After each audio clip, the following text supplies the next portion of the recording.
Hello दोस्तों, स्वागत है आप सभी का अपना प्यारा सा YouTube channel star global study में। आशा और उम्मीद करते हैं कि आप लोग काफ़ी अच्छे होंगे, स्वस्थ होंगे और अपने स्टडी में लगे होंगे। आज के सेशन में हम लोग क्लास 10th का फाइनली पूरे सिलेबस के बारे में डिस्कस करने वाले हैं और इस सेशन के अंतर्गत हम लोग इस टॉपिक पर भी डिस्कस करेंगे कि कौन सी सब्जेक्ट सबसे ज़्यादा इसमें टफेस्ट माना जाता है, कौन सी सब्जेक्ट थोड़ी सी लो क्वालिटी की है ना। कौन से सब्जेक्ट पे ज़्यादा ध्यान देने चाहिए, कौन से सब्जेक्ट पे कितनी समय देनी चाहिए, इन सारी बातों पर हम लोग अच्छे तरीके से जानकारी प्राप्त करेंगे और किस तरह से हम लोग पढ़ें ताकि बेहतर नंबर आए। क्लास बोर्ड एग्ज़ाम जो भी है आपका, जो 2025 में देने वाले जो भी छात्र हैं, उन सभी के लिए आज का जो सेशन होगा वो बहुत ही इम्पोर्टेंट होगा। और आज की सेशन देख लेने के बाद आपको सिलेबस से जानकारी के लिए किसी अन्य देखने के जो भी वीडियो हो, अन्य वीडियो की आपको आवश्यकता नहीं पड़ेगा इस वीडियो के अलावे। आज की सेशन में हम लोग सिलेबस के साथ साथ कौन से सब्जेक्ट पर कितना समय दें इसका भी डिस्कस करेंगे और जो भी आपका मन में डाउट है वो पूरा क्लियर आज के सिलेबस में हो जाएगा। तो आज हम लोग फाइनली क्लास 10th के सिलेबस के बारे में बात करने वाले हैं। सिलेबस तो पढ़ेंगे लेकिन क्लास 10th का सिलेबस को जानेंगे। ठीक है, क्लास 10th की हम लोग सिलेबस क्या है इसको समझेंगे। सबसे पहले जानते हैं कि कौन कौन से सब्जेक्ट इसमें हम लोगों को डिस्कस करना होता है, कौन कौन से सब्जेक्ट से प्रश्न पूछे जाते हैं, कौन कौन से सब्जेक्ट हम लोग को पढ़ना होता है। तो उसके बारे में हम लोग पहले जानकारी प्राप्त करते हैं। तो सबसे पहले यहाँ पे हम चलते हैं। पहला जो आपका सब्जेक्ट होता है जो क्लास 10th में बहुत ही इम्पोर्टेंट चैप्टर के अंदर जो भी है, चैप्टर वाइज या तो फिर टॉपिक वाइज या तो फिर सब्जेक्ट वाइज पूरा का पूरा हम लोग डिस्कस करेंगे। तो सबसे पहले हम सब्जेक्ट पे आते हैं, उसके बाद उनके अंदर का टॉपिक पर भी कुछ कुछ डिस्कस करेंगे। तो सबसे पहले हम आते हैं सब्जेक्ट में, आता है मैथ। ठीक है, मैथ, MATH, इसे शॉर्ट में मैथ्स आप यहाँ पे लिख सकते हैं। और जिनका हिंदी या तो आप चाहें तो आपके लिए हम यहाँ पे पूरा मीनिंग लिख देते हैं। ठीक है, MATHEMATICS, इसको पूरा पढ़ेंगे। मैथमेटिक्स, जिसका हिंदी होता है गणित। ठीक है, ये गणित, ये जो पेपर है टोटल 100 मार्क्स का होते हैं। कितने मार्क्स का होते हैं? तो 100 मार्क्स का ये पेपर होता है। ठीक है, ये आपका 100 मार्क्स का पेपर होता है जो मैथ है। इसके बाद दूसरे सब्जेक्ट पे हम आते हैं, तो उसके बाद आता है हिंदी। ठीक है, हिंदी, हिंदी, और ये भी आपका 100 मार्क्स का होता है। ठीक है, हिंदी भी आपका कितनी मार्क्स का होता है? तो 100 मार्क्स का ही ये भी होता है। इसके बाद हम लोग बात करते हैं तीसरे, जो है आपका संस्कृत। ठीक है, संस्कृत जो भी आपका 100 मार्क्स का ही होता है। ये जो संस्कृत है ये भी आपका 100 मार्क्स का होता है। ठीक है, ये भी आपका 100 मार्क्स का फाइनली होता है। इसके बाद हम लोग आते हैं इंग्लिश। ये सारे आपको 10th में पढ़ने होंगे, ये सारे आपको 10th में पढ़ने होंगे। ठीक है, हिंदी में इसको अंग्रेजी बोलते हैं और ये भी आपका 100 मार्क्स का होता है। ठीक है, पूरे बात हम लोग डिस्कस करेंगे। इसके अलावा सारे चीज़ यहाँ पे डबल डबल लिखा गया है ना, एक बार ही लिखिए। इसके बाद हम लोग आते हैं अपना साइंस पर। ठीक है, SCIENC, साइंस का जो हिंदी होता है वो क्या होता है? तो विज्ञान होता है। और ये विज्ञान 3 पार्ट में बटे होते हैं। कितने पार्ट में बटे होते हैं? 3 पार्ट में। पहला का नाम है फिजिक्स, फिजिक्स हिंदी में भौतिक विज्ञान कह सकते हैं, भौतिक शास्त्र कह सकते हैं। ठीक है, फिर उसके बाद आता है केमिस्ट्री, केमिस्ट्री, रसायन विज्ञान। ठीक है, उसके बाद आप आ जा सकते हैं, उसके बाद में आता है बायोलॉजी, है ना, जीव विज्ञान। ठीक है, तो ये जो आप देख रहे हैं ये आपको तीनों सब्जेक्ट जो है ना इनके अंदर ही आता है विषय। जो ये तीनों आप देख रहे हैं, फिजिक्स, केमिस्ट्री और बायो, ये तीनों साइंस के अंदर ही आते हैं। ठीक है, फाइनली आपको ये जानकारी होगा। और ये भी पेपर आपका 100 मार्क्स का होता है। ठीक है, ये भी आपको पूरा टोटल मिलाकर के 100 मार्क्स का ही होता है। इसके बाद हम लोग बात करने वाले हैं आपसे, जो आपका छठा सब्जेक्ट है वो है सोशल साइंस। वो क्या है? वो है सोशल साइंस। ठीक है, सोशल साइंस। SCINC। तो ये सोशल साइंस का जो हिंदी होता है वो होता है सामाजिक विज्ञान। कौन सी विज्ञान? तो सामाजिक विज्ञान। और आपको जान लेना आवश्यकता होगा, सामाजिक विज्ञान को हम लोग, इसके अंतर्गत 4 सब्जेक्ट आते हैं। ठीक है, सामाजिक विज्ञान के अंतर्गत आपका 4 गो सब्जेक्ट आते हैं। पहला का नाम है जियोग्राफी, जियोग्राफी भूगोल, जिसको से आप नाम से जानते हैं। और आपको याद रखना है कि भूगोल के अंदर ही आपको आपदा पढ़ना होता है। आपदा प्रबंधन के नाम से आपको कुछ टॉपिक यहाँ पे पढ़ना होता है, जिससे 6 नंबर के प्रश्न आते हैं। उनके बाद आपको सेकंड नंबर पे आता है हिस्ट्री। ठीक है, हिस्ट्री यानी कि इतिहास। ठीक है, इतिहास। इसके बाद अगर आप पे तीसरे नंबर पे आएगा तो आपको आएगा इकोनॉमिक्स। ठीक है, यानी अर्थशास्त्र, अर्थशास्त्र। और चौथे नंबर पर आता है पॉलिटिकल साइंस। ठीक है, चौथे पर क्या आता है? चौथे पर आपका आता है, यहाँ पे हम लिख देते हैं ताकि आपको नजर आए। चौथे पर जो सोशल साइंस का पार्ट है वो है पॉलिटिकल, पॉलिटिकल साइंस। ठीक है ना, पॉलिटिकल साइंस यानी राजनीतिक विज्ञान। कौन सी विज्ञान? तो राजनीतिक विज्ञान। ये जो 4 सब्जेक्ट आपको हम बताएं वो किनके अंतर्गत आते हैं? सोशल साइंस के अंतर्गत। अब आपको तो ये तो पता चल गया फाइनली कि आपको क्लास 10th के अंदर 6 सब्जेक्ट पढ़ने होंगे। पहला मैथ, दूसरा हिंदी, संस्कृत, है ना, इंग्लिश, साइंस, सोशल साइंस। अब जानते हैं कि किन किन विषयों में प्रैक्टिकल होते हैं, और प्रैक्टिकल होते हैं तो कितने मार्क्स का होते हैं। तो आपको याद रखना है कि साइंस, जिनको आप विज्ञान कहते हैं, और सोशल साइंस, जिनको आप सामाजिक विज्ञान कहते हैं, ये दोनों में 20-20 अंक का प्रैक्टिकल का एग्जाम होता है। ठीक है, 20-20 अंक का प्रैक्टिकल आपको 20 मिल जाएगा। यानी कि ये कहाँ होता है? तो आपका जो भी आप स्कूल में पढ़ते हैं वहाँ पर प्रैक्टिकल एग्जाम होता है 20 नंबर का, और यहाँ पे सोशल साइंस में भी आपका 20 अंक का होगा।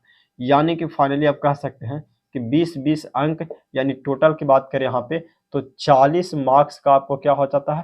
प्रैक्टिकल होता है। और ये आपका स्कूल में होता है, स्कूल वाला एग्जाम है। आपको ये 40 में कितने भी मार्क्स मिले, परंतु आपको 36-35 से प्लस ही मार्क्स मिलता है, चाहे कोई भी आपका स्कूल कॉलेज हो। तो आप यहाँ पर समझिए कि प्रैक्टिकल कौन कौन से सब्जेक्ट में होती है, कितनी विषय हैं। ठीक है, अब आपको पता होगा कि हिंदी आप जानते होंगे, तो हिंदी के अंतर्गत व्याकरण भी होता है पढ़ने के लिए, जिनको हम लोग हिंदी व्याकरण कहते हैं। संस्कृत व्याकरण भी आपको पढ़ना होता है।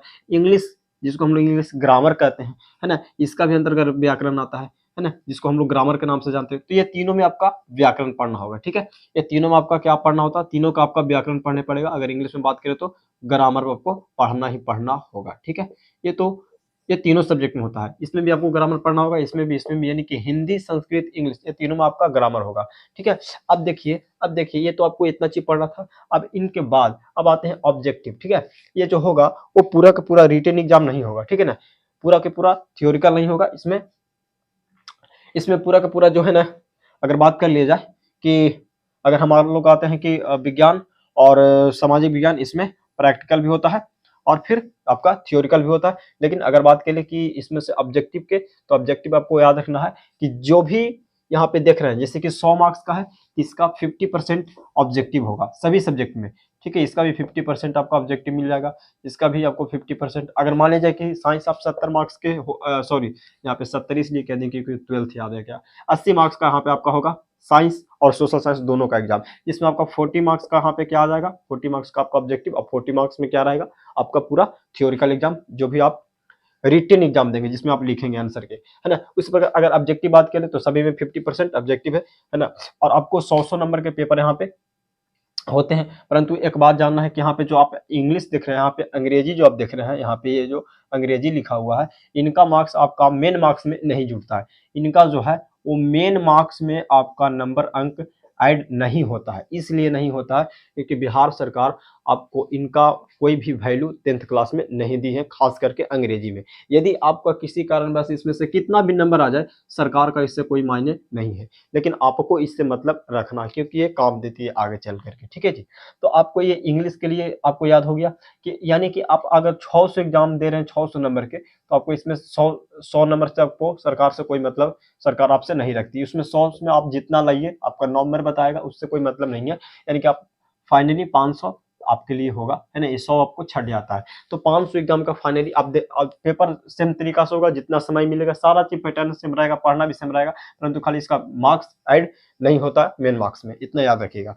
उससे ज्यादा कुछ इसमें कुछ है नहीं। सारा मार्क्स में 50% क्या रहता है, ऑब्जेक्टिव रहता है, जितना भी है उसका 50% ऑब्जेक्टिव रहेगा।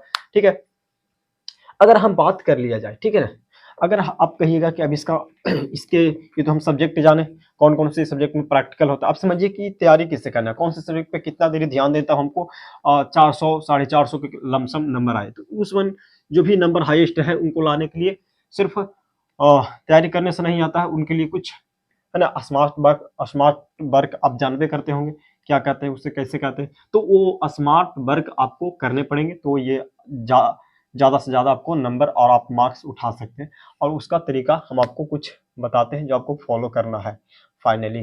ठीक है, देखिए सबसे पहला जो अगर आपको टारगेट है कि हम 450 से प्लस मार्क्स लाएं 2025 में, ठीक है, 2025 के बोर्ड एग्जाम में, तो इसके लिए बस कुछ नहीं, कुछ टेक्निक है और कुछ मेहनत। मेहनत तो आपको अनंत करने पड़ेगा, मेहनत में कोई कम छुटाई करने से कोई ज्यादा नंबर आने वाला बात नहीं है, क्योंकि ज्यादा नंबर आएगा ज्यादा मेहनत करने पड़ेगा। देखिए कुछ तब पर भी उसके बाद भी कुछ ना कुछ नियम होता है। देखिए जैसे में आपको कौन से सब्जेक्ट पे सबसे ज्यादा आप पे उस पे फोकस कर सकते हैं, कौन से सब्जेक्ट आपको कुछ ना कुछ, कोई ना कोई सब्जेक्ट आप एक या दो या तीन, कोई भी व्यक्ति हो 2 से 3 सब्जेक्ट उसका कुछ ना कुछ अपना फाइन होता है जिसमें वो अच्छा कर सकता है।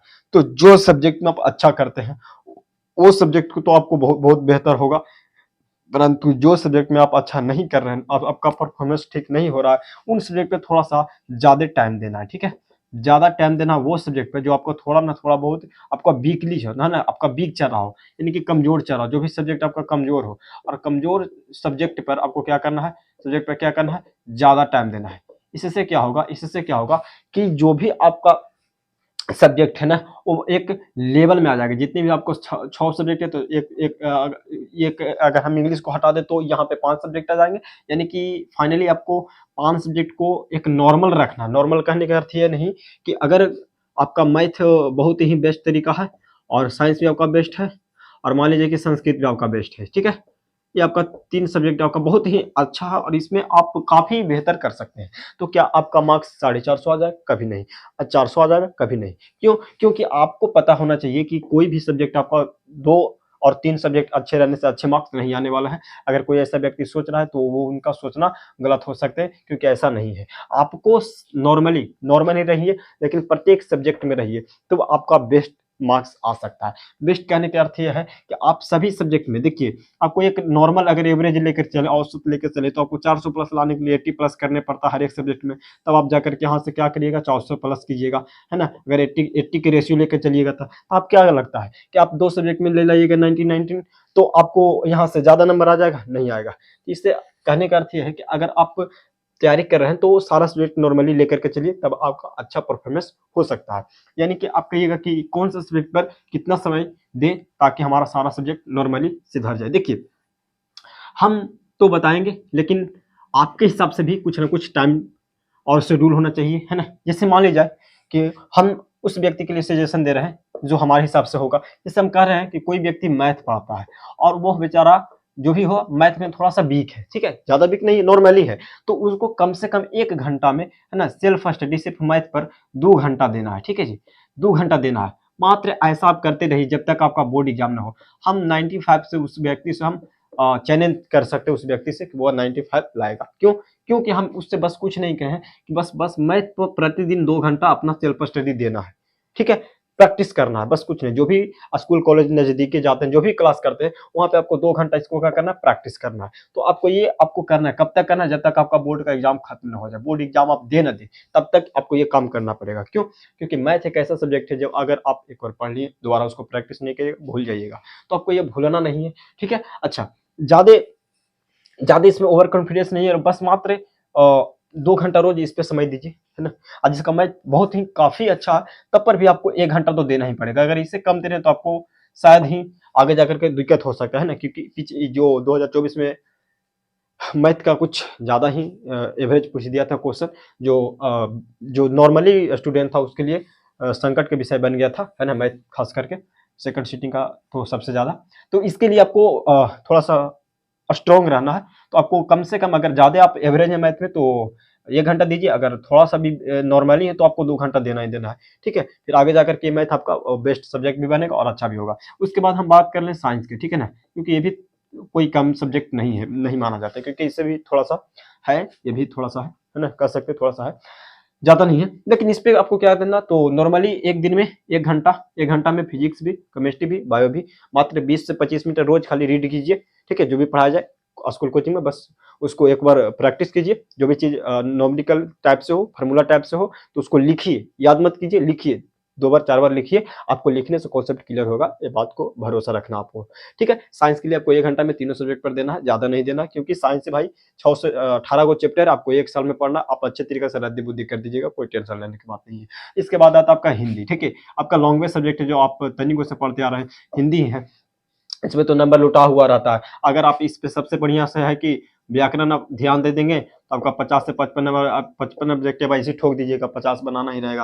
आपका इसी 50 में 50 हो गया। तो अब ये जो हिंदी है, इसमें से ज़्यादा नंबर लाने का चांस बढ़ जाता है, लेकिन इसमें आपको क्या तैयारी करना होगा? तो देखिए, अगर आपको इन सारी चीज़ों को टॉपिक वाइज़ आपको चाहिए कि नहीं, हमको टॉपिक वाइज़ बताइए कि क्या सिलेबस है, कौन से चैप्टर से कितने मार्क्स का पूछा जाता है। तो ऐसे हमारा जो स्टार गोल्डन स्टडी, जो आप जिस चैनल पर वीडियो देख रहे हैं, इनके नीचे जाइए और इस चैनल के अकॉर्डिंग पूरा सब्जेक्ट का बना करके वीडियो अच्छे तरीके से डाला हुआ है, सारे सब्जेक्ट का। तो आप वहाँ से भी देख सकते हैं ना, कि हिंदी अगर हम आपको 50 मार्क्स सब्जेक्टिव में कौन-कौन से टॉपिक हैं, तो इनको आपको जाना है, तो वीडियो नीचे है, उसको आप देख सकते हैं, ठीक है ना? सारे सब्जेक्ट का, हिंदी, संस्कृत, मैथ पूरा का है।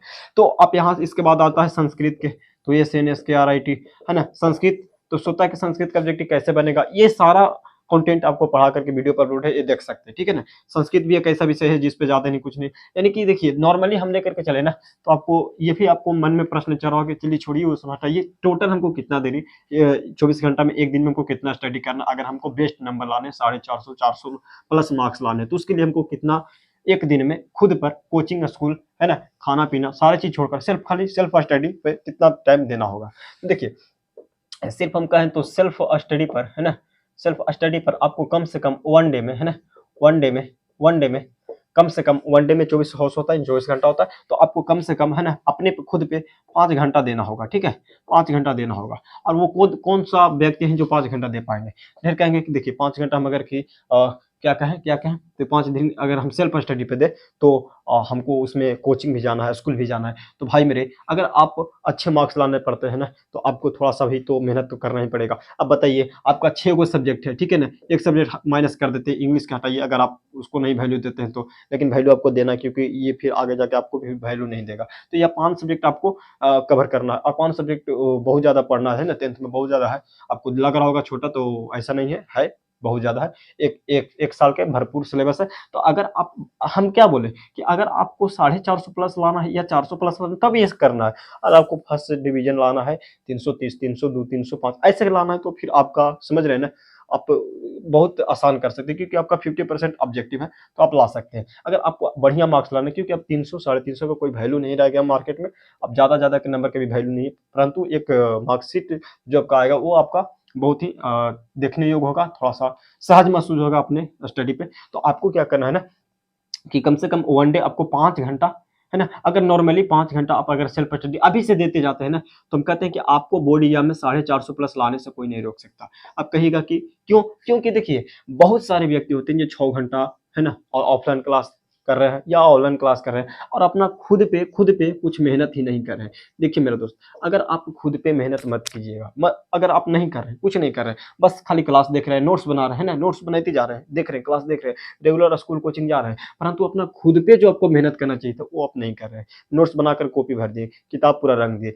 याद कुछ किए नहीं, प्रैक्टिस कुछ किए नहीं, तो वो काम नहीं देगा, है ना? आप तो जोड़ा रहे हैं कि नहीं, हम 6 घंटा स्कूल जा रहे हैं, 7 घंटा, है ना, घर कोचिंग जा रहे हैं, स्कूल जा रहे हैं, तो आप 14 घंटा, 15 घंटा जोड़े ले, लेकिन आप खुद पे कितना समय दे रहे हैं? ये खुद वाला आपको बहुत ज़्यादा बेनिफिट लाएगा और आपको खुद से ही बाला मेहनत ही आपको 450 नंबर दिलाएगा, ये आपको कंफर्म हो जाना है। तो आपको सबसे पहले फाइनली क्या करना है कि सब्जेक्ट के अकॉर्डिंग पूरा देख लेना। सबसे पहले आपको याद कहें कि सब्जेक्ट के जो टॉपिक का सिलेबस है ना, ये तो हम सब्जेक्ट बताते हैं कौन कौन सा आपका सब्जेक्ट है जो पढ़ना है, कौन सा कितना में प्रैक्टिकल होता है, कितने सब्जेक्ट कौन सा सब्जेक्ट होता है, ये सारा हम जानकारी देती है। अगर आपको सिलेबस के टॉपिक वाइज देखना है, आपको अगर टॉपिक वाइज देखना है कि कोची कोची आपको कौन सा सब्जेक्ट में क्या क्या पढ़ना है, उसके अंतर्गत कितने बुक पढ़ने, कितने चैप्टर्स पढ़ने हैं, तो आपको इस चैनल पे पूरा का पूरा कंटेंट डाला हुआ है।